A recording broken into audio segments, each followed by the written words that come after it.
Chapitre 1. La mise en place. C'était le genre de journée qui invitait à la paix, à une harmonie tranquille sous le soleil de fin d'été. Le majestueux domaine de la famille Pemberley se dressait sur une colline, dominant les eaux scintillantes de la baie, au loin. Sa majestueuse façade de pierre était adoucie par le lierre rampant qui s'accrochait à ses murs, et les jardins, méticuleusement entretenus, dégageaient une impression bien plus majestueuse que de simples espaces verts. La pelouse, entretenue avec une précision d'artiste, s'étendait vers un jardin de verre isolé qui avait toujours fasciné les hôtes qui osaient s'aventurer aussi loin. La famille Pemberley, aussi ancienne et riche que l'Angleterre elle-même, était réputée pour ses réceptions grandioses, attirant des invités influents de tous horizons. Le patriarche de la famille, Sir Reginald Pemberley, un gentleman vieillissant mais à l'esprit vif, avait récemment accueilli un invité des plus curieux, Hercule Poirot. Le détective belge, bien que peu bavard, avait été invité par Sir Reginald lui-même, après qu'une série de rumeurs curieuses eurent atteint la famille. Dans l'atmosphère chaleureuse et feutrée du salon, Poirot faisait belle figure, impeccable dans sa tenue, sa moustache parfaitement taillée et son regard scrutant la pièce avec cette précision qui marquait chacun de ses gestes. Mais ce n'était pas sa prestance qui le distinguait. C'était le regard perçant et pénétrant de son esprit, cherchant constamment à reconstituer des éléments cachés aux autres. Au fond de la pièce se tenait Sir Reginald, une silhouette imposante avec sa large carrure et ses cheveux gris légèrement clairsemés.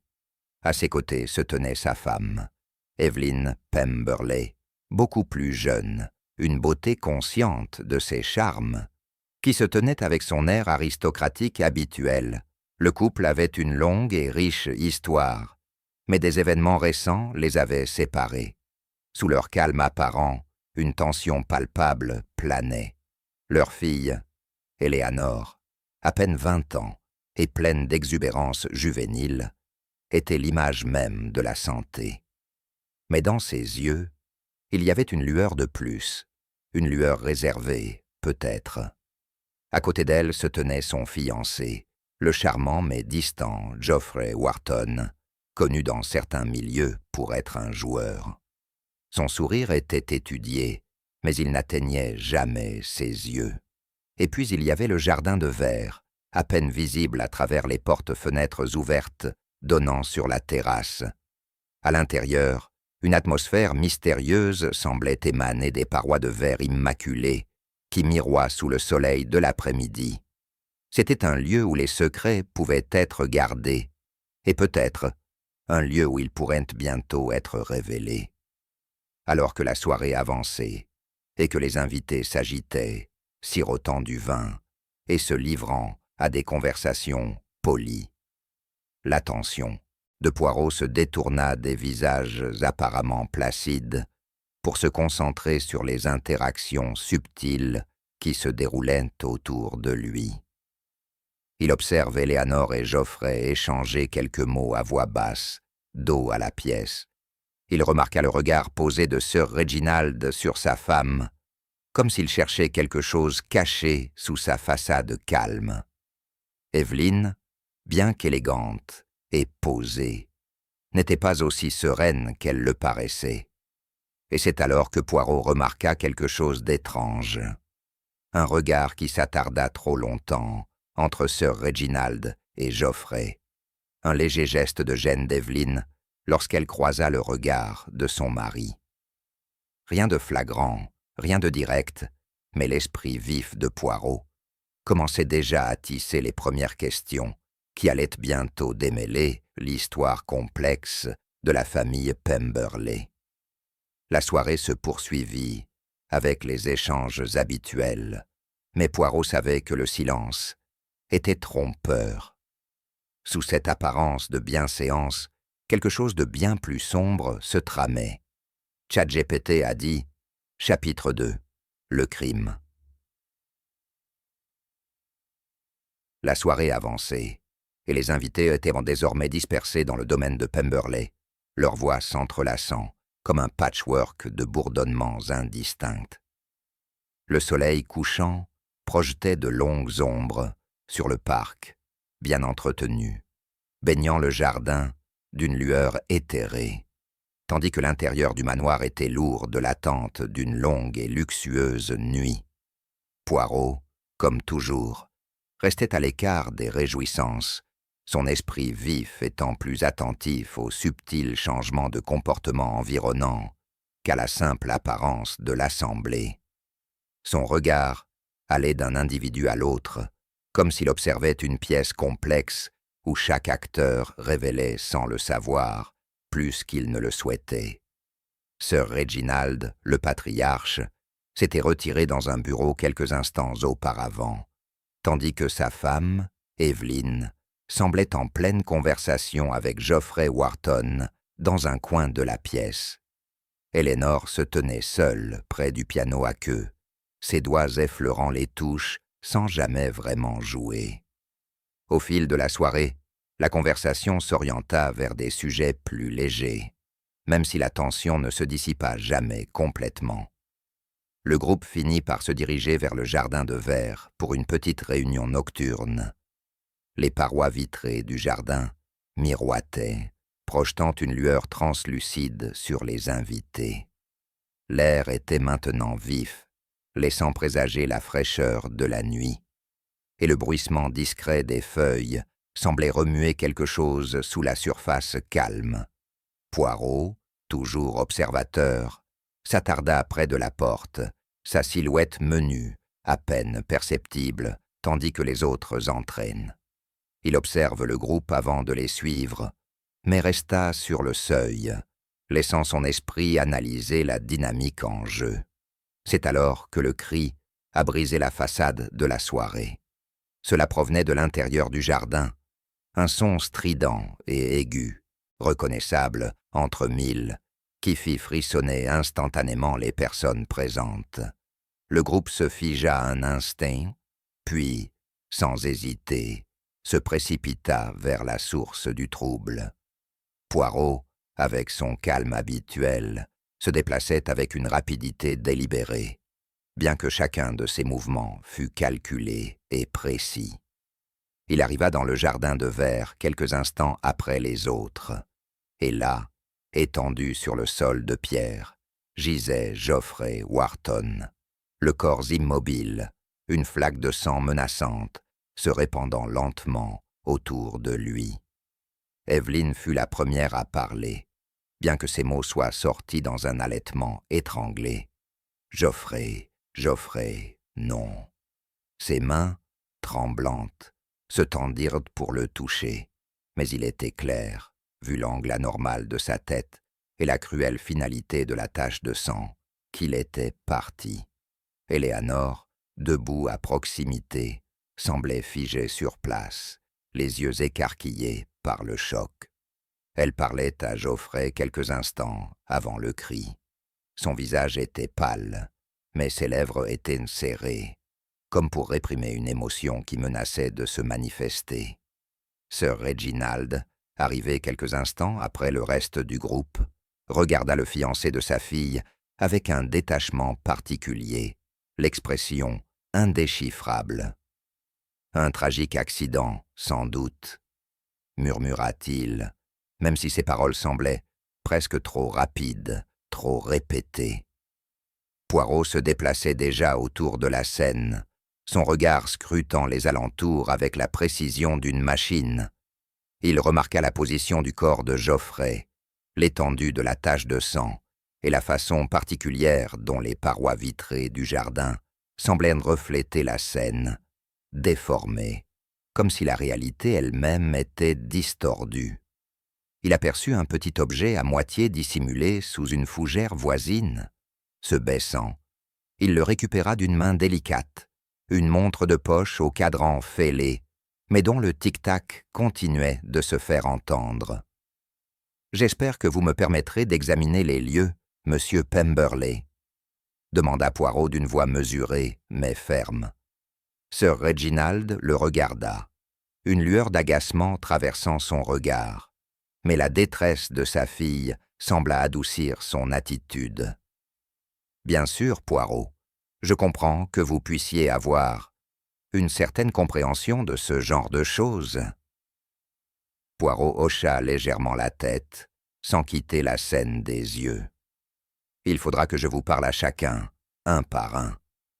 Ce n'est pas un accident, c'est bien plus calculé. » Son regard parcourut à nouveau le groupe, s'arrêtant un long moment sur Évelyne, dont le visage était devenu pâle tandis qu'elle s'agrippait au bord de la table de jardin.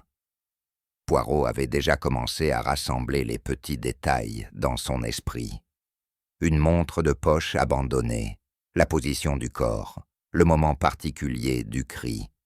Tout cela le mènerait à la vérité, et malgré tous les efforts des autres pour la dissimuler, il savait que le jeu avait déjà commencé. Chapitre 3. L'arrivée. L'écho lointain du cri résonnait encore dans l'esprit de Poirot, tandis qu'il pénétrait dans le majestueux domaine de Pemberley. Le jardin de verre, désormais théâtre de la mort, avait été vidé de ses invités, à l'exception des quelques rares personnes restées dans l'attente nerveuse d'instruction. Le corps de Geoffrey Wharton avait été enlevé, non sans provoquer une vive agitation parmi le personnel de maison chargé de gérer ses affaires. Sir Reginald, pragmatique jusqu'à la moelle, avait insisté pour que le corps soit provisoirement transporté dans l'une des chambres d'amis, en attendant l'arrivée de la police. Poirot n'avait aucun intérêt à attendre les autorités officielles. C'était un homme qui s'appuyait sur ses propres méthodes, ses petites cellules grises, comme il aimait les appeler. Le moment venu, il laisserait la loi le rattraper. Mais pour l'instant, seul son esprit comptait. Le détective belge se tenait au centre du salon, observant attentivement l'atmosphère qui l'entourait. La tension était palpable, l'air chargé de questions sans réponse. Il n'y avait ni choc ni panique au sens habituel du terme, ni pleurs, ni confusion. Au contraire, une sorte de torpeur silencieuse régnait, comme si l'événement n'avait pas encore été véritablement gravé dans l'esprit des invités. On aurait dit qu'ils attendaient une confirmation, un moyen de donner un sens à l'horreur dont ils avaient été témoins. Mais il n'y avait pas de temps à perdre, et Poirot savait que son enquête devait commencer immédiatement. « Messieurs et mesdames », dit Poirot avec sa clarté habituelle, bien que sa voix fût calme, presque réconfortante. « J'ai vu beaucoup de choses dans ma vie, beaucoup de crimes, beaucoup de mystères, mais ce dont j'ai été témoin ce soir est quelque chose d'assez inhabituel. » Il marqua une pause, laissant ses mots flotter dans la pièce, comme une pièce de puzzle soigneusement placée. « Je devrais, bien sûr, m'entretenir avec chacun d'entre vous individuellement. » À l'évocation de son intention de s'adresser à chaque invité, un mouvement général se produisit dans la salle. Tous les regards se tournèrent un instant vers Sir Reginald, qui semblait mettre un temps de réponse inhabituellement long. Le vieil homme, visiblement mal à l'aise à l'idée d'être interrogé si directement devant les autres, s'éclaircit la gorge. « Je pense que la police devrait s'occuper de cette affaire, Poirot. » Inutile de nous encombrer de questions inutiles. Son ton était ferme, même si une légère pointe de malaise trahissait son assurance. Poirot incline légèrement la tête, un léger sourire aux commissures des lèvres. « Ah, mais monsieur Pemberley, voyez-vous, la police ne fera que suivre les faits tels qu'ils se présentent. C'est moi qui découvrirai la vérité derrière les faits, les motivations qui se cachent derrière ce qui s'est passé ici. » Il y a eu un long silence, et le regard de Poirot parcourut la salle, croisant celui de chaque personne présente. Sa présence était toujours imposante, mais ce soir-là, le poids de l'enquête semblait ajouter encore plus de gravité à son attitude déjà impressionnante. Ce fut Evelyn, l'épouse de Sir Reginald, qui prit la parole la première. « Poirot, je vous en prie, nous ne pouvons pas ignorer le fait que Geoffrey était un homme aux nombreuses connaissances et aux intérêts multiples. D'autres personnes seront impliquées dans cette enquête, et nous ne devons pas tirer de conclusions hâtives. » Le regard de Poirot se porta sur elle, une lueur de curiosité dans les yeux. « Ah, Madame Pemberley, vous suggérez qu'il pourrait y avoir un lien avec les connaissances plus éloignées de Geoffrey ?» Evelyn remua légèrement, ses doigts ajustant le bracelet, en diamant, autour de son poignet. Il avait des dettes, Monsieur Poirot, et un passé de joueur. Il est possible qu'il se soit fait des ennemis dans ces milieux. Peut-être que sa mort n'est pas du tout une affaire de famille. Elle prononça ces mots d'un air presque calculateur, comme pour tenter d'influencer Poirot vers une conclusion préconçue. « Des dettes, oui, » dit lentement Poirot, l'esprit en ébullition. Mais si l'affaire était plus personnelle que financière, et s'il s'agissait d'un crime passionnel et non d'un crime désespéré? Il laissa la question en suspens, un instant, puis poursuivit. « Chacun de vous, quel que soit votre rang ou votre lien avec Geoffrey, est désormais pris dans ce filet de suspicion. Nul n'est à l'abri de tout doute. » Il y eut un autre long silence pendant lequel Poirot examina leur visage. L'expression d'Evelyn était indéchiffrable, mais les sourcils de Sir Reginald s'étaient froncés, et Éléanore, la fille, avait reculé d'un pas. Elle était restée silencieuse depuis que le corps avait été retiré, les lèvres serrées, les yeux rivés nerveusement vers la porte, comme si elle souhaitait s'échapper. Le regard de Poirot s'attarda sur elle. Elle semblait habituée à la tension. Éléanore avait l'air reconnaissable entre mille de quelqu'un qui avait été témoin d'une situation à laquelle il n'était pas encore préparé. Le silence dans la pièce était désormais étouffant. Chacun semblait perdu dans ses pensées, peu disposé à s'exprimer davantage. Mais Poirot savait que les mots n'étaient pas nécessaires à cet instant. Il fallait agir. Il allait commencer son interrogatoire et chacun serait contraint d'affronter la vérité, qu'il soit prêt ou non. Poirot reporta son attention sur Sir Reginald. « Si vous me le permettez, monsieur, j'aimerais d'abord vous parler. Il y a des questions auxquelles vous seul pouvez répondre. » Le vieil homme semblait presque réticent, mais après un silence, il hocha la tête et conduisit Poirot vers le bureau. Les autres regardèrent en silence les deux hommes disparaître dans le couloir, le bruit de leurs pas étouffé par l'épaisse moquette. ChatGPT a dit « Chapitre 4 ». Les questions commencent. Le bureau était aussi grandiose et imposant que le reste du domaine de Pemberley, un lieu chargé du poids des générations passées. De lourdes étagères, en chêne, bordaient les murs, remplis d'ouvrages d'histoire, de littérature et de droit. Une imposante cheminée crépitait des restes d'un feu mourant, sa chaude lumière projetant de longues ombres dansantes à travers la pièce. Sir Reginald de Pemberley s'installa dans un fauteuil près de l'âtre, sa large silhouette semblant occuper l'espace avec un air d'autorité et de privilège acquis de longue date. Poirot, au contraire, s'assit en face de lui, ses gestes précis et mesurés. Sa petite silhouette paraissait presque fragile en comparaison, mais sa présence était tout autre. Il n'y avait aucune précipitation dans ses manières, aucune envie d'aller au fond des choses, seulement l'assurance calme et patiente que la vérité éclaterait d'elle-même, quel que soit le temps nécessaire. « Maintenant, Monsieur Pemberley, » commença Poirot, d'un ton doux mais insistant. « Dites-moi, quelle est exactement votre relation avec Geoffrey Wharton? Je sais que vous êtes son futur beau-père, mais je sens qu'il y a quelque chose de plus profond sous la surface. » Les yeux de Sir Reginald se plissèrent légèrement, mais sa voix demeura ferme. « Geoffrey était le fiancé de ma fille. J'avais espéré une union heureuse, malgré des complications. Mais je ne vois pas en quoi cela a un rapport avec l'affaire en cours. Mes relations avec lui étaient cordiales, voire chaleureuses. » Poirot leva la main, geste d'interruption poli. « Cordialement, dites-vous, mais était-ce vraiment chaleureux?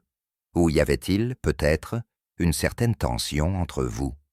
Son regard perçant étudia attentivement le visage du vieil homme, comme à la recherche d'une trace de malaise, d'une émotion cachée. Il y eut un moment de silence. Sir Reginald serra brièvement la coudoir de son fauteuil avant de reprendre la parole. « De la tension, ce que vous insinuez n'a aucune importance. C'était un homme au caractère douteux, assurément. Ses jeux d'argent, ses dettes. Ce n'est un secret pour personne, mais j'avais espéré que le mariage de ma fille serait la solution à ses problèmes. Il semble que je me sois trompé. » Poirot pencha la tête, réfléchissant attentivement à ses paroles. « Ah, mais monsieur Pemberley, parfois, les solutions que l'on espère ne sont pas celles que l'on reçoit. Vous dites que Geoffrey était un homme au caractère douteux, mais dites-moi en plus. Que saviez-vous exactement de lui? Y a-t-il eu des frictions entre vous et votre fille, Eleanor, au sujet de ses fiançailles? » Le visage de Sir Reginald se durcit, et, l'espace d'un instant, Poirot perçut une lueur, une colère profonde et sourde, ou peut-être de la frustration. Eleanor est une enfant. Elle a été gâtée, choyée et a tout reçu. Elle était aveuglée par le charme de Geoffrey, et je l'ai prévenue, à plusieurs reprises, que son passé reviendrait la hanter. Mais elle ne voulait rien entendre. Elle était têtue, comme le sont souvent les femmes de son âge. Le regard de Poirot s'adoucit, tandis qu'il écoutait, même si son esprit analysait déjà les paroles de Sir Reginald. Il y avait une amertume sous-jacente dans son ton, un sentiment de contrôle, comme si le vieil homme ne supportait pas d'être ignoré par sa fille. Ses paroles à l'égard d'Eleanor étaient dures, voire cruelles, et Poirot les nota mentalement. « Et votre femme, Madame Evelyn ?» poursuivit Poirot, détournant légèrement le regard. « Vous évoquez les dettes de Geoffrey, mais je suis curieux. Quel rôle votre femme a-t-elle joué dans tout cela? A-t-elle soutenu les fiançailles? Ou y avait-il une dynamique différente au sein de la famille ?» L'expression de Sir Reginald vacilla un instant avant qu'il ne réponde. « Evelyn? Elle était indifférente à cette union, je suppose.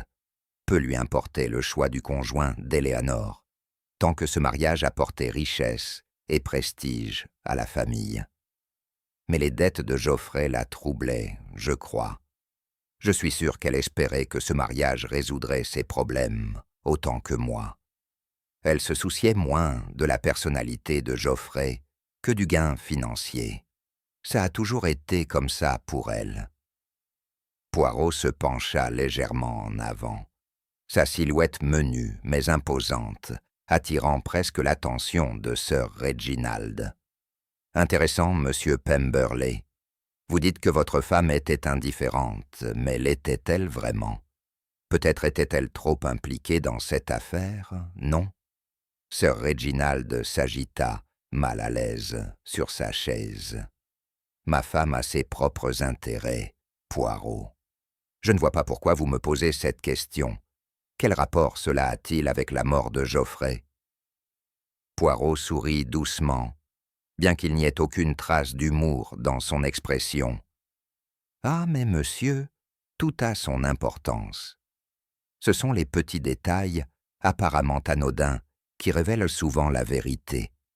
Vous et votre femme aviez peut-être des opinions divergentes sur Geoffrey, mais vous aviez tous deux un intérêt direct dans son avenir avec votre fille, et comme je le constate, la présence de préoccupations financières est indéniable. Sir Reginald détourna le regard, visiblement mal à l'aise face à la tournure de la conversation. Poirot voyait bien qu'il y avait quelque chose de plus profond dans la relation entre Sir Reginald et sa femme, quelque chose de caché sous la surface. Et, comme toujours, ce sont ces motivations cachées que Poirot cherchait à percer. Après un long silence, Poirot se leva et s'inclina légèrement. « Merci, monsieur Pemberley. Je n'ai plus de questions à vous poser pour le moment. Je vous prie toutefois de rester disponible si j'ai besoin de vous parler à nouveau. » Sir Reginald hocha la tête avec raideur, bien que son regard s'attardât un instant de trop sur Poirot. Alors que Poirot se retournait pour partir, il sentit le regard de l'homme plus âgé se poser sur lui. Un avertissement silencieux, peut-être, ou le signe d'un autre avertissement. Mais Poirot ne se laissa pas distraire. Le mystère entourant la mort de Geoffrey commençait à peine à se dénouer, et Poirot imaginait déjà la suite. Chapitre 5. Les fausses pistes. Alors que la soirée s'étendait, l'enquête de Poirot le mena en eau de plus en plus trouble. Les invités, désormais réunis dans le salon après l'interrogatoire de Sir Reginald, s'étaient agités sous le regard scrutateur du détective. L'atmosphère était chargée de suspicion, et même les conversations les plus banales semblaient chargées d'arrière-pensées. Poirot, toujours observateur, avait noté le comportement de chacun, la façon dont il bougeait lorsqu'il regardait de trop près, la façon dont il parlait lorsqu'il pensait que personne ne les écoutait. Il n'existait pas de gestes oiseux, ni de mots vides de sens. Tout avait une raison d'être, chaque mouvement était un indice, et tandis que Poirot cataloguait méticuleusement chaque interaction, il commençait à discerner un schéma récurrent, même s'il empruntait plusieurs chemins différents. La première fausse piste apparut avec les prétendues dettes de jeu de Geoffrey. Comme Evelyn Pemberley l'avait mentionné plus tôt, les finances de Geoffrey étaient, au mieux, précaires. Il était clair que ses habitudes de jeu avaient non seulement épuisé ses fonds personnels, mais avaient aussi provoqué des tensions considérables entre lui et son entourage. Sir Reginald avait évoqué les dettes de Geoffrey comme un sujet d'inquiétude, bien que son amertume envers le jeune homme donna l'impression qu'il cherchait à imputer la responsabilité à des facteurs externes, les dettes, son mauvais caractère, l'influence de mauvaises fréquentations. Mais était-ce vraiment si simple? Poirot avait appris que l'apparence d'instabilité financière masquait souvent un problème plus profond. Dans le cas de Geoffrey, ses dettes semblaient une excuse commode, mais Poirot soupçonnait qu'elles n'étaient que la surface d'un conflit plus profond. Poirot pensa à Eleanor, qui était restée inhabituellement silencieuse depuis la découverte de la mort de Geoffrey. La jeune femme avait une posture raide, ses yeux ne croisant jamais le regard de qui que ce soit bien longtemps. Une tension sourde subsistait dans son attitude, une tension qui exprimait la culpabilité, non le chagrin. En savait-elle plus sur les problèmes de Geoffrey qu'elle ne le laissait paraître? Avait-elle conscience de son désespoir grandissant? La réaction d'Eleanor à la mort de son fiancé semblait trop calme, trop préparée.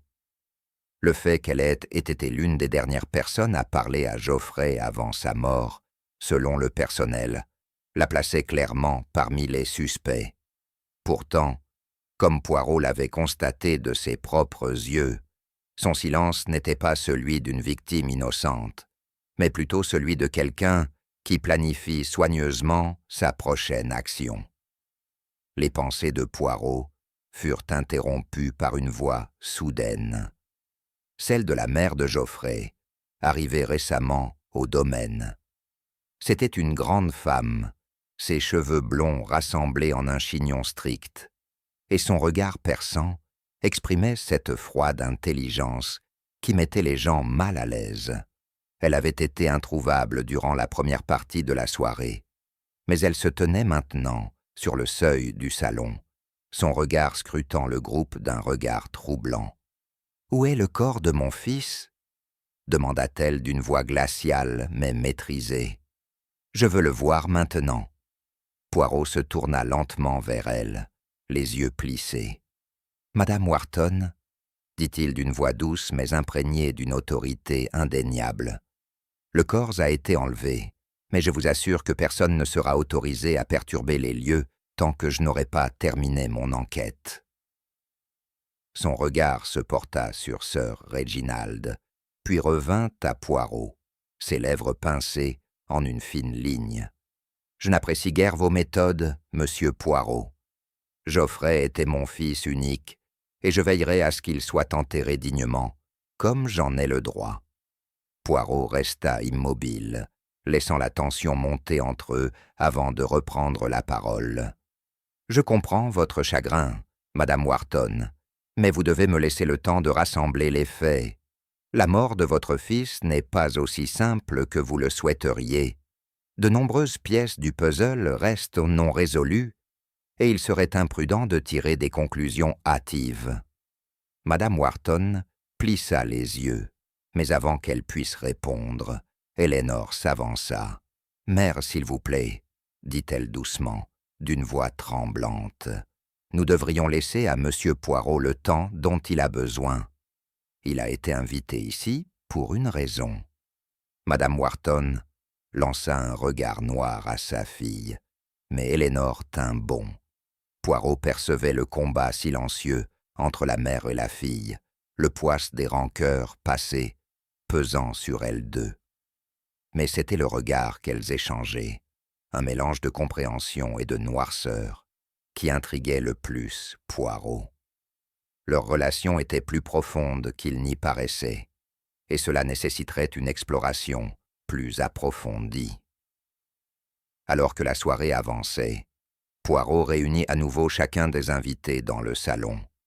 Il avait déjà commencé à réfléchir à sa prochaine action, mais il lui fallait comprendre les liens qui les unissaient, les secrets cachés, les alliances tacites.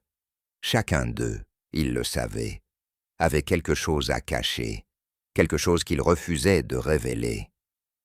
L'amertume de Sir Reginald envers Geoffrey, les soucis financiers d'Evelyn, le détachement froid d'Elénore et, désormais, la présence dominatrice de Madame Wharton. Tous ces éléments pouvaient pointer dans des directions opposées.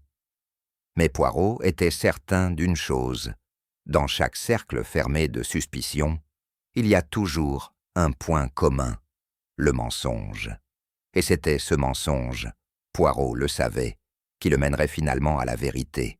ChatGPT a dit, chapitre 6, un indice détaillé. La nuit s'était épaissie, et la majestueuse demeure était désormais plongée dans l'ombre, les pièces faiblement éclairées par la lueur vacillante des bougies et les lueurs occasionnelles du clair de lune. Dans le silence du salon, l'esprit de Poirot repensait aux événements de la soirée. Une vie avait été ôtée, et pourtant, les pièces du puzzle étaient encore éparpillées, chacune chargée de sens potentiels, mais aucune ne s'emboîtait parfaitement.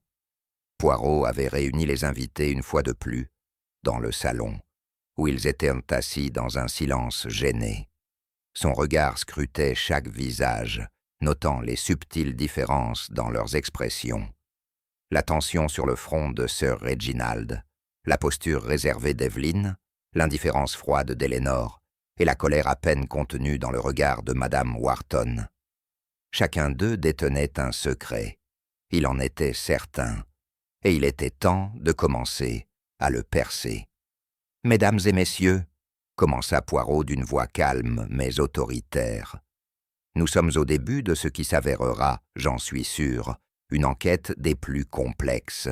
Comme toujours, une chose est sûre, aucun détail n'est trop petit, aucune action trop insignifiante. Tout, avec le temps, prendra sens. Il marqua une pause, laissant ses paroles reposer dans la salle avant de poursuivre. Je suis convaincu que la mort de Geoffrey Wharton n'était ni un accident, ni un acte de violence aléatoire. C'était un crime intentionnel, soigneusement planifié, et pourtant, des incohérences révèlent une version différente. Nous ne sommes pas ici pour discuter de théories, mais pour examiner les faits. Le regard de Poirot se posa sur Sir Reginald, resté étrangement silencieux pendant le premier interrogatoire du détective. « Monsieur Pemberley, si vous me le permettez, j'aimerais vous parler une fois de plus. Il y a un petit détail qui me semble troublant. » Sir Reginald, qui semblait prêt à rejeter la requête de Poirot, se raidit. « Quel détail ?» Le regard de Poirot se porta sur la table près de l'entrée du salon, où un plateau de carafe en cristal fin scintillait faiblement dans la pénombre. Une bouteille se détachait parmi les autres, un liquide ambré foncé, beaucoup plus âcre que les autres, à l'odeur presque médicinale. Poirot la désigna d'un léger signe de tête. « Ceci, monsieur, est un brandy qui a été ouvert récemment.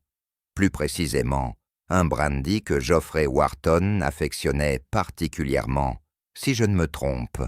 Son parfum persiste, même maintenant. » Les yeux de Poirot se plissèrent lorsqu'il croisa le regard de Sir Reginald.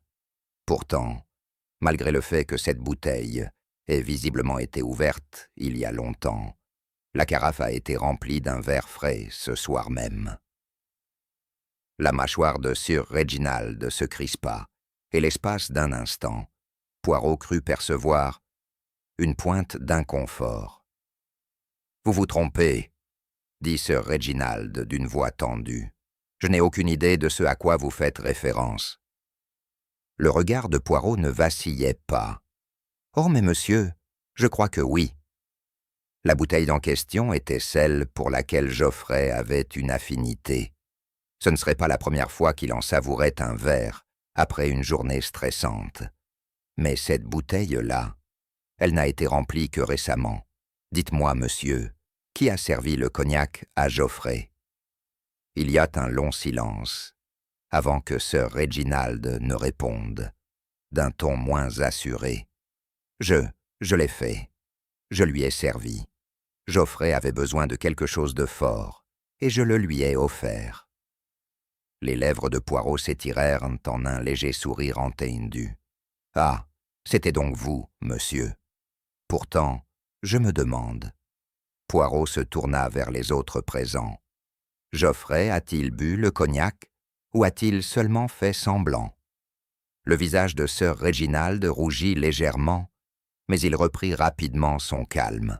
« Que sous-entendez-vous » Poirot s'avança, baissant la voix pour prendre un ton plus confidentiel. « Je sous-entends que Geoffrey n'a peut-être jamais eu l'occasion de boire ce cognac. Peut-être était-il empoisonné, monsieur. Peut-être était-il déjà mort lorsqu'il gisait dans le jardin de verre. » Poirot marqua une courte pause, laissant ses paroles planer lourdement. Et qui, je me le demande, aurait pu avoir le motif de lui offrir un tel verre? La pièce était d'un silence de mort, les invités échangeant des regards hésitants. Poirot les parcourut du regard, chacun semblant surpris par les implications de sa déclaration. Sir Reginald, tout en s'efforçant de conserver un air digne, semblait secoué.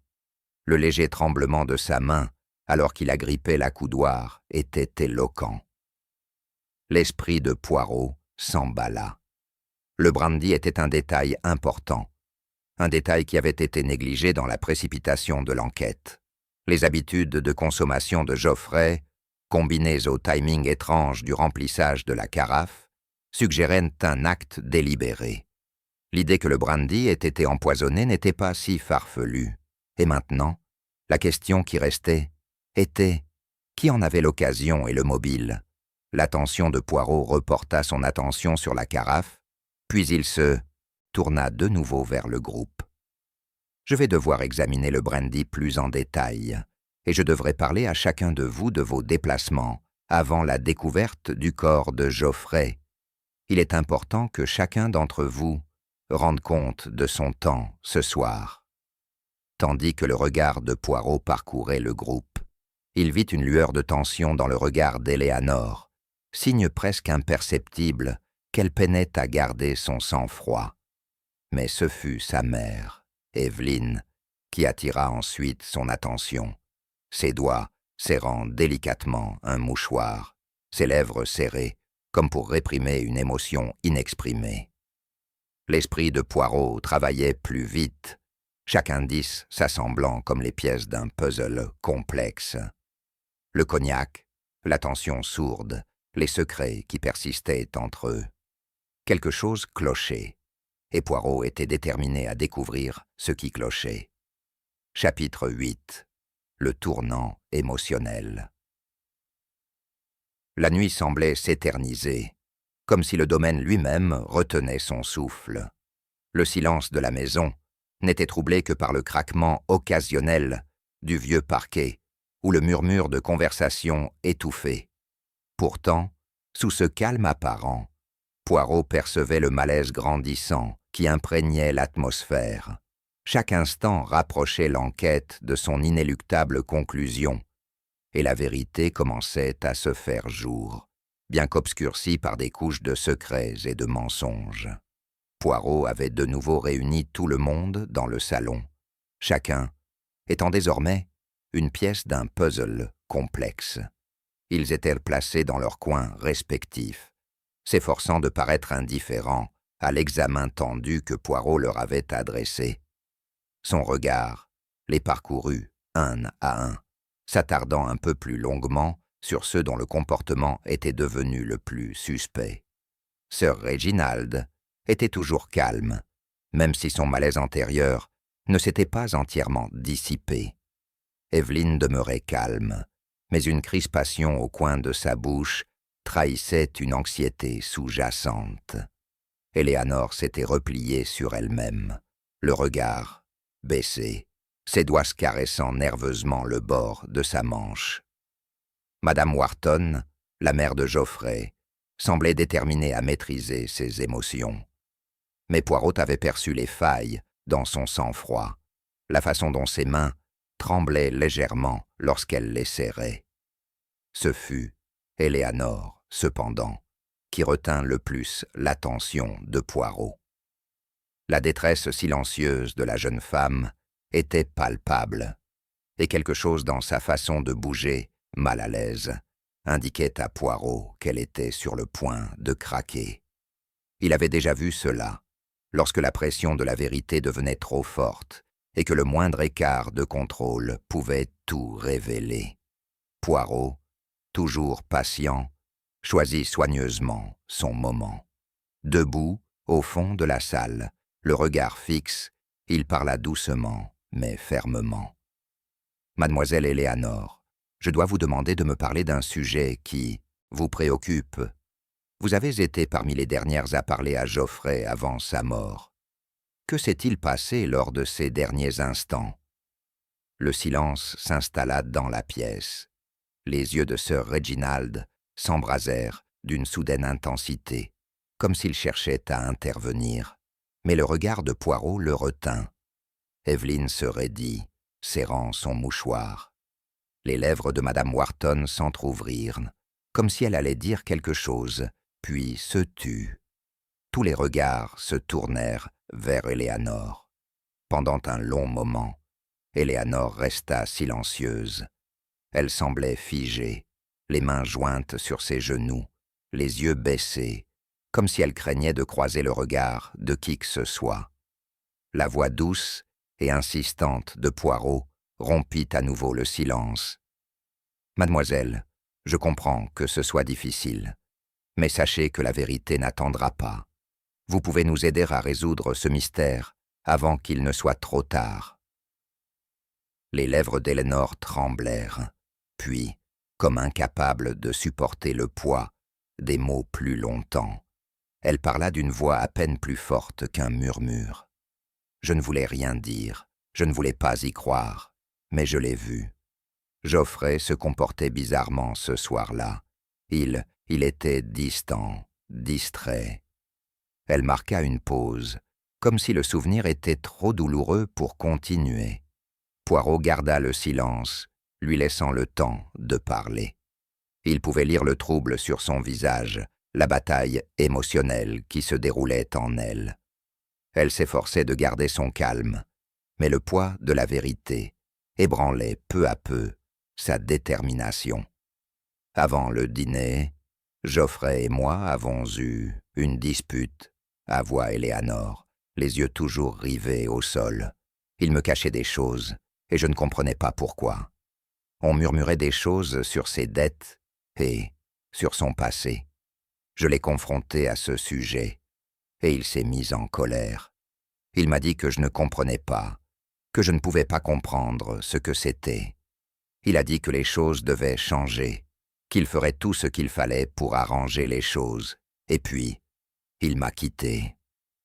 La voix d'Éléanor vacilla, et pendant un bref instant, Poirot vit la douleur crue dans ses yeux. Elle leva les yeux et rencontra enfin le sien. Je n'ai jamais parlé de cette dispute à personne. Je ne voulais pas qu'on pense que c'était un homme sans honneur. Mais maintenant, je réalise que j'ai peut-être eu tort de le cacher. Poirot s'avança d'une voix douce, mais insistante. « Mademoiselle, c'est important. Dites-moi, que voulait-il dire par « il ferait tout ce qu'il fallait pour arranger ça » Éléanor détourna à nouveau le regard, le visage pâle. « Je ne sais pas. Je n'ai pas demandé. Je ne pouvais pas. Mais je crois. » Son souffle s'arrêta, et elle sembla rassembler ses forces avant de poursuivre. Je crois qu'il essayait de me protéger. Ou peut-être qu'il essayait d'échapper à quelque chose. Le poids émotionnel de ses paroles résonna dans la pièce. Poirot laissa le silence s'installer, lui donnant le temps d'assimiler sa confession. Dans ce moment de fragilité, il devint évident qu'Éléanor n'était pas seulement victime de la mort de Geoffrey, elle était aussi victime de ses secrets. L'esprit de Poirot s'emballa, tandis qu'il reconstituait ce qu'il avait entendu. Les dettes de Geoffrey, la dispute secrète, la possibilité que quelque chose de plus sombre se cachait dans son passé. Il semblait que Geoffrey avait subi une pression énorme, une pression qui aurait pu le pousser à prendre des décisions imprudentes. Mais était-il possible que le fiancé d'Éléanor ait été poussé trop loin? Ou quelqu'un d'autre, plus proche de lui, avait-il profité de sa vulnérabilité? L'attention de Poirot se porta brièvement sur Sir Reginald, dont l'expression était indéchiffrable. Le vieil homme n'était pas intervenu dans la confession d'Éléanor, mais son silence en disait long. Poirot tourna son regard vers Evelyne, qui semblait assimiler la révélation avec un détachement froid et calculateur. Et puis, comme émue par la tension ambiante, Madame Wharton prit la parole, la voix chargée d'émotion. C'était un imbécile. Geoffrey était un imbécile, mais ce n'est pas comme ça qu'on va finir. Son regard plongea dans celui d'Éléanor, ses paroles chargées d'accusation. Tu aurais dû voir ce qu'il se faisait. Et maintenant, il est parti. À cause de ton silence, Éléanor. Éléanor tressaillit aux paroles dures de sa mère, mais c'était la première fois de la soirée que son sang-froid vacillait complètement. Elle se leva brusquement, sa chaise raclant le sol. « Je ne savais pas, je ne savais pas. Si j'avais su, je l'aurais arrêté, j'aurais... » Sa voix se brisa, et elle sortit précipitamment de la pièce, le bruit de ses pas résonnant dans le couloir. Les autres restèrent figés, incertains de la réaction à adopter. Poirot resta immobile, ses pensées ruminant les nouvelles révélations. La relation entre Geoffrey et Éléanore avait été empreinte de tensions et de vérités non dites. Mais ce qui troublait le plus Poirot était l'idée qu'Éléanore, bien que profondément affectée, en savait peut-être plus qu'elle ne le laissait paraître. La dispute, le secret, le sentiment de protection, tout cela dénotait quelque chose de bien plus profond qu'une simple querelle d'amoureux.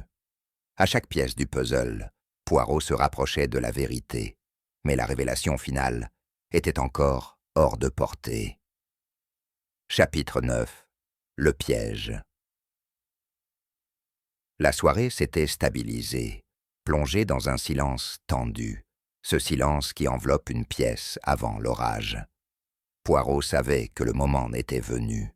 Les pièces du puzzle étaient presque en place, mais il restait encore des fils à démêler, des choses à comprendre avant que la vérité ne se révèle dans son intégralité.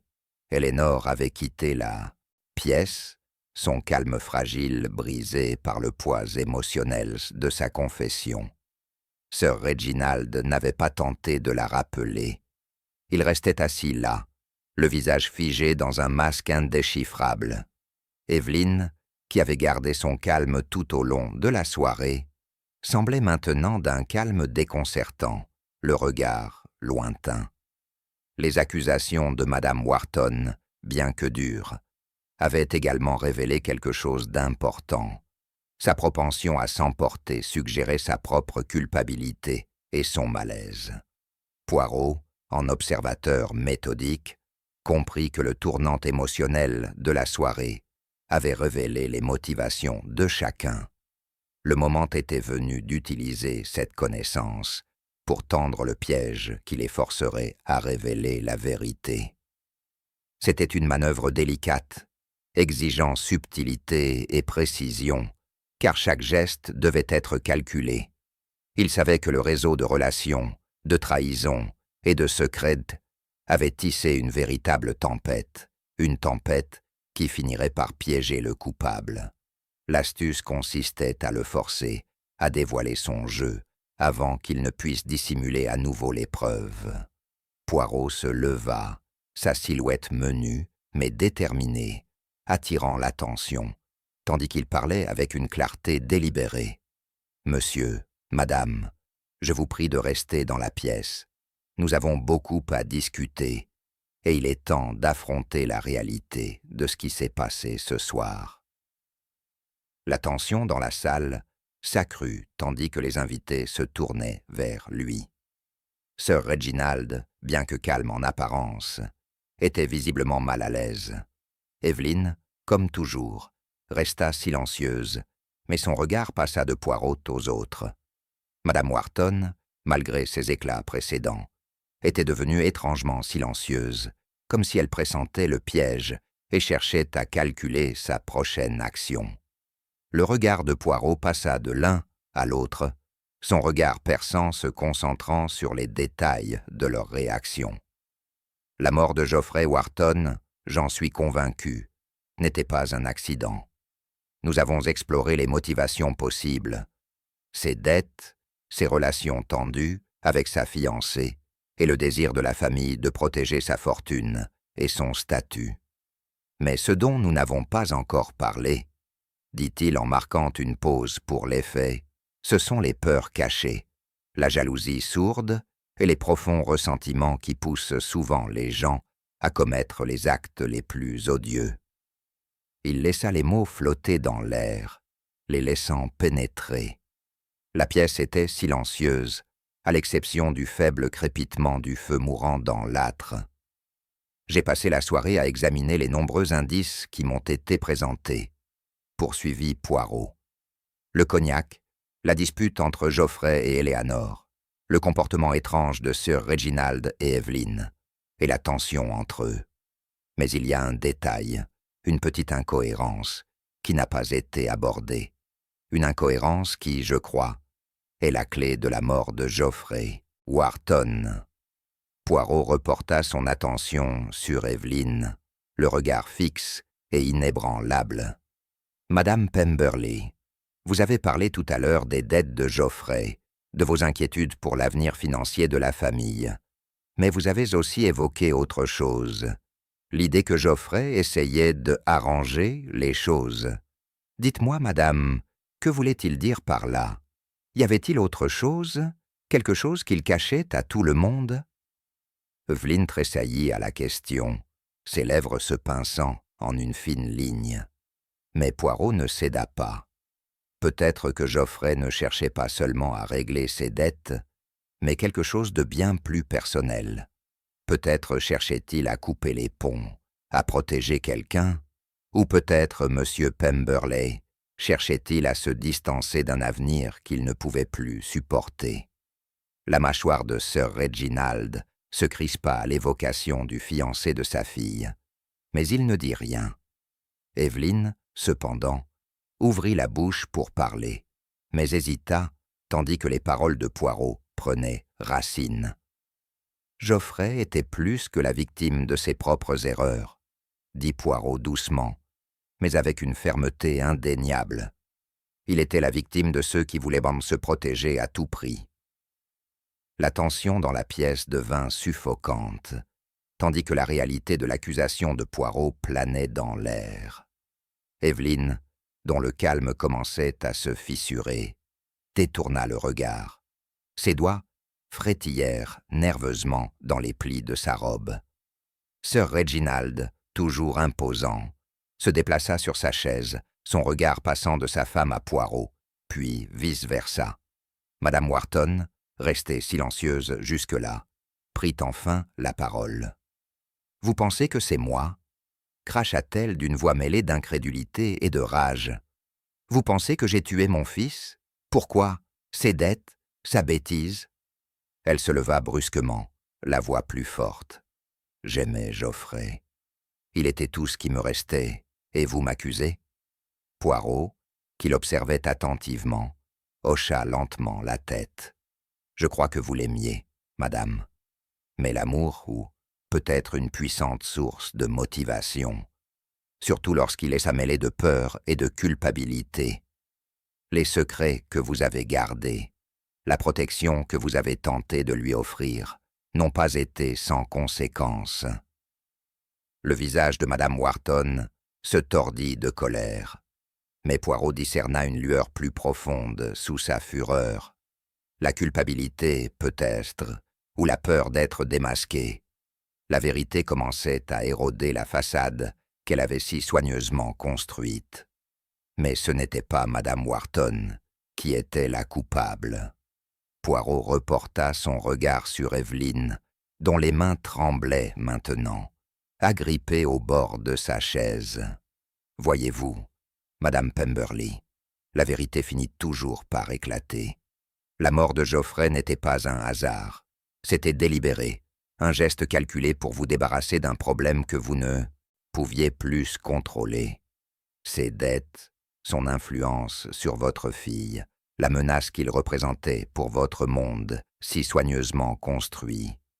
Tout cela était trop lourd. » Les yeux d'Evelyn s'écarquillèrent d'horreur, tandis que Poirot poursuivait. « C'est toi qui lui as servi le cognac, n'est-ce pas? C'est toi qui as fait en sorte qu'il n'ait jamais l'occasion de se défendre. Tu lui as administré le poison, et tu as fait en sorte qu'il soit trop tard pour se sauver. » La pièce était silencieuse, le poids des paroles de Poirot pesant sur eux tous. Le visage d'Evelyn pâlit en le regardant, sa bouche s'ouvrant et se fermant comme si elle cherchait ses mots. « Poirot, » murmura-t-elle d'une voix rauque, « tu ne comprends pas. »« Je comprends mieux que vous, madame, » interrompit doucement Poirot. « Je comprends que dans votre monde, les apparences comptent beaucoup. Mais vous avez omis une chose. Geoffrey Wharton avait ses propres secrets, et il en a payé le prix fort. Avec ces mots, Poirot avait tendu le piège. La vérité était désormais dévoilée au grand jour. Chapitre 10. La révélation. La pièce était immobile, figée dans le silence pesant qui avait suivi les paroles de Poirot. Chaque personne présente dans le salon semblait prise d'un moment d'incrédulité, incapable ou peu disposée à saisir pleinement les implications de ce qui venait d'être révélé. Evelyn Pemberley, la femme si posée, si calculatrice, semblait maintenant s'effondrer sous le poids des déductions de Poirot. Ses mains tremblaient violemment en agrippant le bord de la chaise, son visage blême. C'était comme si les fondements même de son monde soigneusement construit se désintégraient sous ses yeux. Sir Reginald était assis, figé, à côté d'elle, l'expression indéchiffrable, bien que sa mâchoire fût serrée. Son silence, plus que tout, en disait long. Madame Wharton, elle aussi, était toujours debout, la poitrine gonflée d'indignation et d'incrédulité. Sa fureur passée s'était transformée en quelque chose de bien pire, la prise de conscience obsédante de son incapacité à empêcher l'inévitable. Mais son heure n'était pas encore venue. Non, c'était le moment pour Evelyn, celui où son monde de secrets soigneusement élaboré était mis à nu. Poirot se tenait devant eux tous, sa posture droite et inflexible, ses yeux ne quittant jamais ceux d'Evelyn, alors qu'il se préparait à mettre en évidence la dernière pièce du puzzle. « Je suis sûr que vous vous demandez comment j'en suis arrivé à une telle conclusion, Madame Pemberley, » commença-t-il d'une voix ferme mais calme. « Comment j'en suis venu à croire que vous étiez celle qui avait mis fin à la vie de Geoffrey Wharton?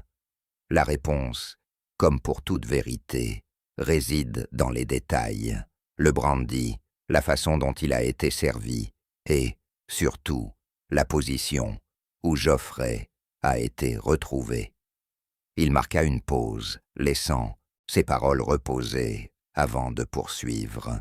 « Le brandy, la boisson que vous aviez si soigneusement préparée pour Geoffrey, était empoisonnée, mais pas comme vous l'auriez cru. Vous ne lui avez pas administré le poison directement, non. Cela aurait été trop évident. Vous avez plutôt choisi une autre voie. Vous saviez que Geoffrey appréciait ce brandy, et vous avez donc attendu le bon moment pour vous assurer qu'il le boirait. Vous l'avez servi vous-même, en veillant à ce que ce soit la dernière chose qu'il goûterait. Mais ce que vous n'aviez pas anticipé, c'était le moment. » Le regard de Poirot ne vacillait pas. Sa voix était ferme. Geoffrey n'était pas seul dans le jardin quand il est tombé. Il y avait une autre présence, bien plus intime avec lui. Voyez-vous, l'instant où Geoffrey a bu sa première gorgée de cognac a scellé son destin. Mais il n'était pas en danger immédiat, pas encore. Le poison que vous avez utilisé était à action lente, conçu pour le neutraliser progressivement. La véritable clé était la position dans laquelle Geoffrey a été trouvé. Poirot s'approcha, le regard fixe. Tu savais que Geoffrey se dirigerait vers le jardin, et tu savais qu'il tomberait. Mais tu as sous-estimé une chose, la position de son corps. Voyez-vous, sa chute, la position de ses membres, indiquait une lutte. Une ultime tentative désespérée de se défendre, peut-être.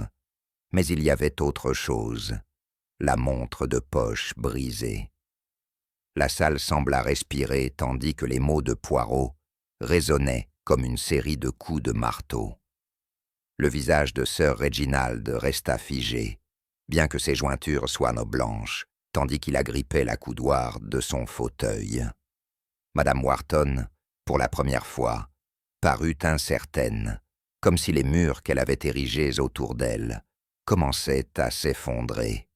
La montre de poche, trouvée sous la fougère, appartenait bien sûr à Geoffrey, poursuivit Poirot.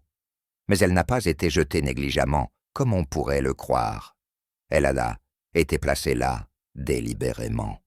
Et c'est là, Madame Pemberley, que vous avez commis votre erreur fatale.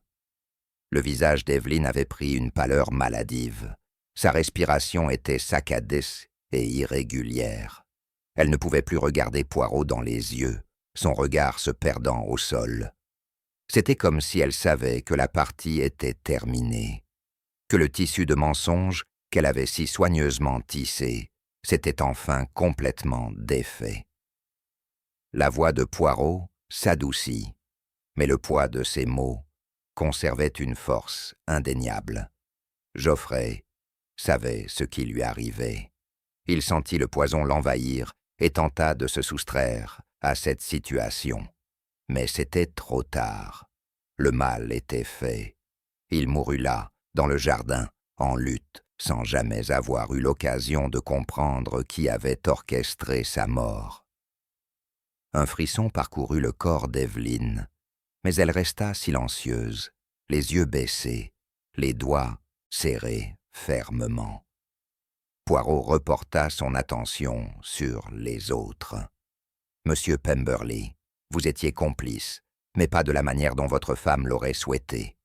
Votre désir de protéger la fortune et le statut de votre famille faisait de vous un complice involontaire, mais vous aussi étiez aveuglé par l'illusion du contrôle. » Les lèvres de sœur Reginald s'entr'ouvrirent, comme pour parler, mais aucun mot ne sortit.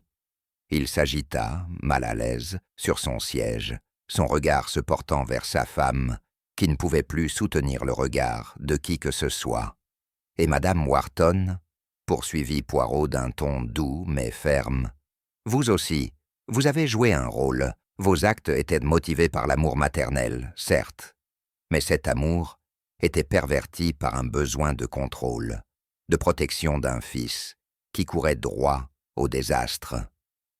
Vous avez laissé vos émotions obscurcir votre jugement, et, ce faisant, vous avez fait le jeu du véritable coupable. » Madame Wharton tressaillit à l'accusation, mais elle ne répondit pas. Ses mains, encore tremblantes, restèrent fermement jointes sur ses genoux. Il était clair que les paroles de Poirot l'avaient blessée plus profondément qu'elle ne voulait l'admettre. Finalement, Poirot se tourna vers Evelyn. « Madame Pemberley, votre motivation était simple, quoique obscure.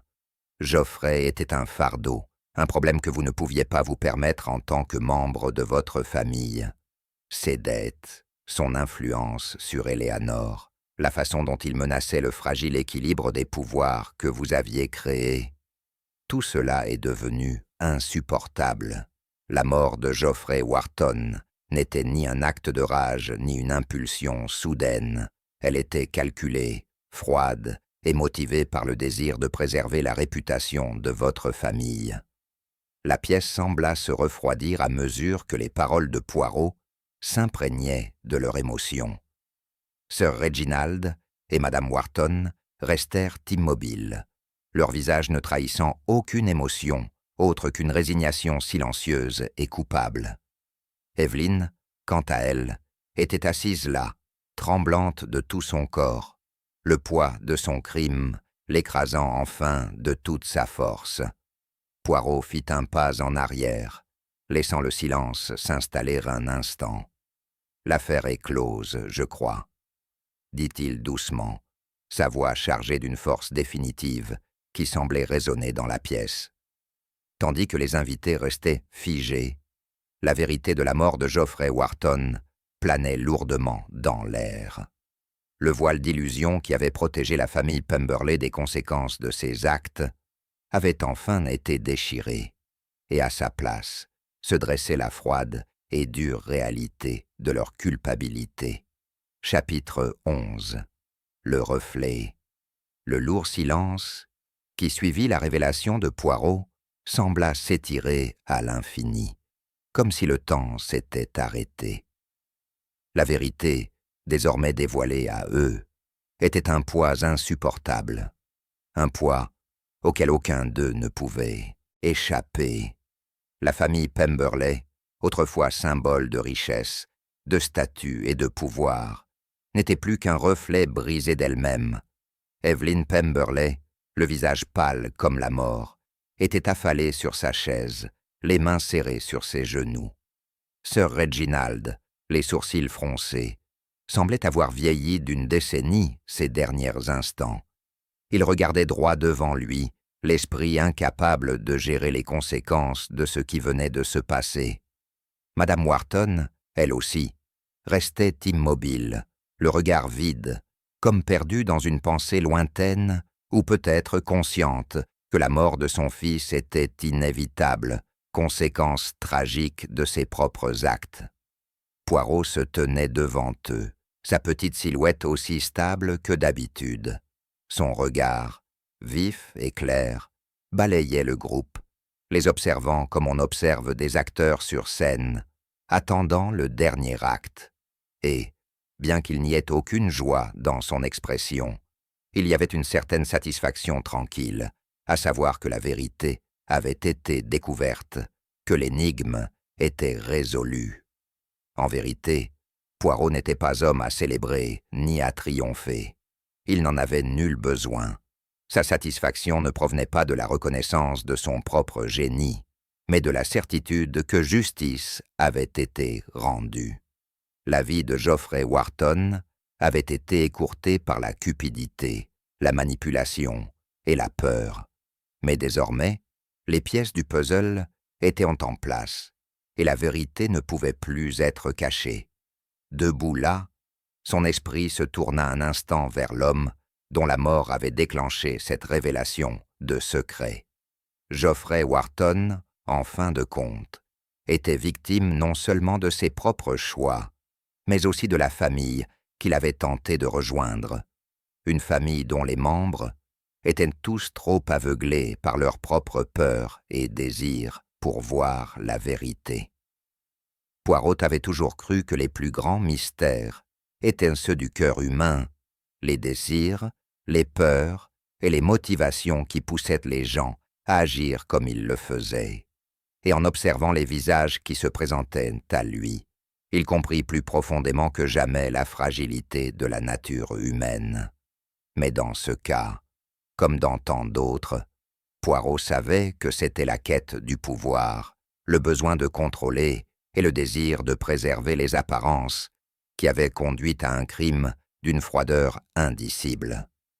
Il jeta d'abord un coup d'œil à Sir Reginald, son regard s'attardant sur les mains tremblantes du vieil homme. « Monsieur Pemberley, vous êtes le patriarche de cette famille, et pourtant, c'est votre besoin de contrôle. Contrôle sur la vie de votre fille, contrôle sur l'avenir de Geoffrey Wharton, qui a conduit à la tragédie. Votre amertume envers le jeune homme a obscurci votre jugement, et, finalement, vous avez laissé les décisions de votre femme vous entraîner sur une voie dangereuse. » Sir Reginald le regarda dans les yeux, mais il n'y eut aucune objection. Le poids de sa culpabilité était évident dans ses yeux, mais il était également clair qu'il n'y aurait ni rédemption ni absolution pour lui. La vérité avait déjà été révélée. Le regard de Poirot se porta alors sur Evelyne. « Madame Pemberley, vous êtes la véritable artisane de ce crime. C'est votre peur de perdre tout ce que vous aviez construit, votre obsession de protéger la fortune et le statut de votre famille, qui vous ont poussé à agir avec un calcul aussi froid. Geoffrey était une menace pour l'avenir de votre fille, pour la vie que vous aviez si soigneusement construite. Alors, vous avez fait en sorte qu'il ne se mette plus jamais en travers de votre chemin. » Les yeux d'Evelyne étaient en vitreux, ses mains tremblaient incontrôlablement. Elle ne pouvait soutenir le regard de Poirot, et son silence était un aveu tacite de sa culpabilité. Le regard de Poirot s'adoucit, mais il n'y avait aucune pitié dans son regard. Il comprenait, peut-être mieux que quiconque, les faiblesses de la nature humaine. Mais comprendre était une chose, l'excuser en était une autre. Finalement, Poirot se tourna vers Madame Wharton. « Et vous, Madame, vous étiez animée par l'amour maternel, mais cet amour a été souillé, empoisonné par votre besoin de protéger votre fils, de le protéger des conséquences de ses actes. Vous n'avez pu le sauver de ses dettes ni de ses erreurs, mais vous avez tenté de le protéger de la vérité, et ce faisant, vous vous êtes rendu complice de sa mort. » Les lèvres de Madame Wharton tremblaient tandis qu'elle parlait, mais les mots semblaient rester coincés dans sa gorge. Je n'ai jamais voulu ça. Je n'ai jamais voulu sa mort. Je voulais seulement le protéger. » L'expression de Poirot resta inchangée. « Le protéger? En le tuant ?» demanda-t-il doucement. « Tu ne l'as protégé que des conséquences de ses actes. Et finalement, tu l'as laissé mourir par amour, à tort. » Les épaules de Madame Wharton tremblaient, comme si elle allait craquer sous le poids de sa culpabilité. Mais Poirot savait que rien ne pourrait alléger le fardeau qu'elle portait désormais. Il prit une profonde inspiration et parcourut la pièce du regard une dernière fois. « C'est fait, » dit-il d'une voix basse mais résolue. La vérité a été révélée. L'affaire de la mort de Geoffrey Wharton est désormais close, et avec elle, les sombres secrets de cette famille. Pendant un long moment, personne ne parla. La pièce était emplie d'une atmosphère calme et pesante, celle de la prise de conscience. Et dans ce silence, Poirot comprit que justice avait été rendue, non par la loi, ni par la police, mais par la quête incessante de la vérité. Alors que la famille restait assise dans un silence stupéfait, Poirot s'inclina une dernière fois. « Et maintenant, je vais prendre congé. Il est temps pour vous d'assumer vos propres conséquences. Mais souvenez-vous de ceci. La vérité, aussi douloureuse soit-elle, est la seule chose qui puisse vous libérer. » Sur ce, Poirot se retourna et se dirigea vers la porte, d'un pas léger mais déterminé. Derrière lui, la pièce demeurait immobile. La famille, prise dans son piège de mensonges, livrée aux conséquences de ses actes. Alors que Poirot sortait dans la nuit, l'air froid du domaine semblait l'envelopper. Une autre affaire résolue, une autre tragédie révélée. Mais pour lui, le reflet de la nature humaine était toujours le même, fragile, brisé et capable d'une noirceur indicible. Et pourtant, c'était la quête de la vérité, de la justice, qui prévaudrait toujours. Pour Poirot, cela suffisait.